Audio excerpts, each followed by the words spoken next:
आणि हिंदुत्वाचा काही संबंध नाही असं संजय राऊतांचं म्हणणं आहे.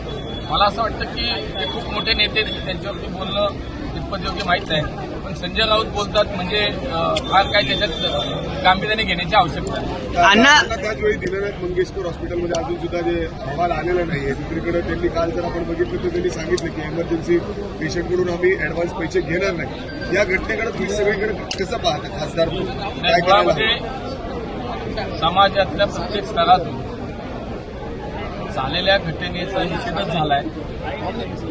अत्यंत संवेदनशील अशी ही झालेली घटना आहे, अत्यंत दुर्दैवी घटना आहे आणि त्यामुळे माननीय मुख्यमंत्र्यांनी तातडीनं याच्या चौकशीचे आदेश दिले. चौकशी समिती नेमली आहे आणि झालेला प्रकार चुकीचा आहे आणि त्यामुळे चुकीच्या या सगळ्या झालेल्या प्रकारावरती जे कोणी दोषी असतील, संस्था असेल, व्यक्ती असेल, त्याच्यावरती निश्चितपणे कारवाई होईल आणि एक लोकप्रतिनिधी म्हणून निश्चितपणे जनभावना ज्या आहेत त्या काही माझ्या आणि त्या जनभावना वेगळ्या नाहीत. स्वाभाविकपणे म्हणून झालेला प्रकार हा दुर्दैव आहे.